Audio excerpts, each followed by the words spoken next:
Há histórias que não pertencem ao tempo. São lendas que emergem das profundezas carregadas de neblina, medo e silêncio. E entre elas, uma se destaca, a do navio fantasma Jenny, um bergantim, perdido nas águas geladas do Atlântico Sul. Seu destino assombra marinheiros até hoje.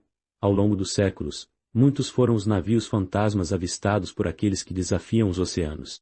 Mas poucos são tão enigmáticos quanto o Jenny. Diferente de outras lendas marítimas, ele não tem origem clara, nem tripulação conhecida, nem motivo definido para sua aparição eterna nos confins do mundo.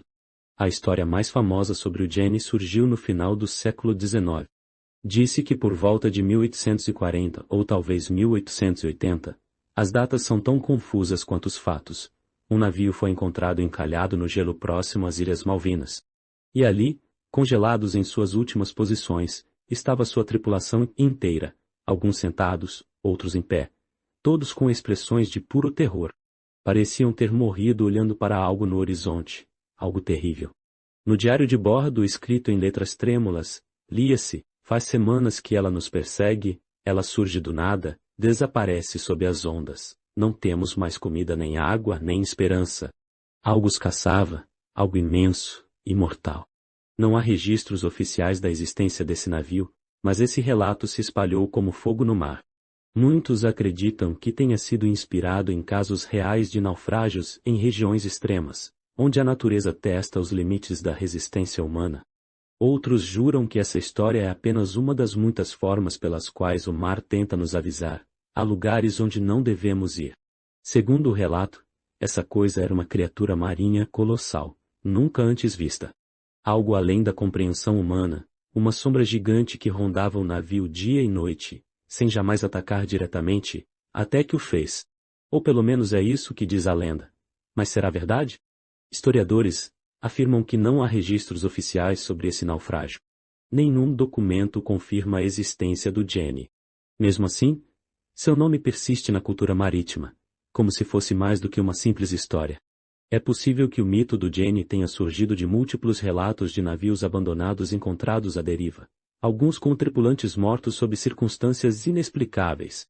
Essas histórias foram se acumulando, misturando-se com medos ancestrais do mar, e criando um personagem único, um navio solitário amaldiçoado vagando sem rumo entre o real e o imaginário.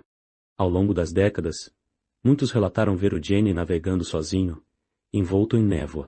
De Gibraltar ao Cabo da Boa Esperança, de ilhas remotas do Pacífico às costas da Nova Zelândia, marinheiros juravam ter avistado o mesmo navio solitário, sempre igual, sempre vazio. Alguns viram figuras escuras movendo-se entre os mastros. Outros ouviram gritos vindos do convés. E todos contam a mesma coisa: quando tentavam se aproximar, o navio simplesmente desaparecia, como se nunca tivesse estado ali.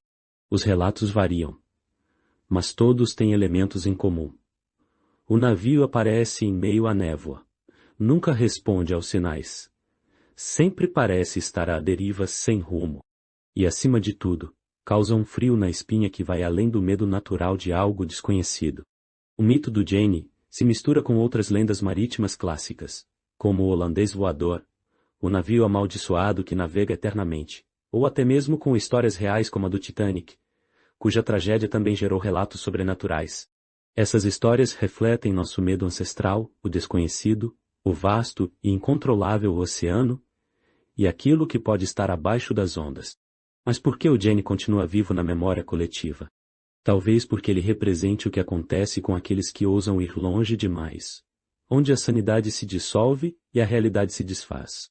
Se você navegar pelas águas do Atlântico Sul numa noite sem lua, e avistar um velho veleiro emergindo da neblina, não se aproxime. Não chame, porque talvez, só talvez, o Jenny ainda esteja à deriva. E talvez ele esteja te esperando,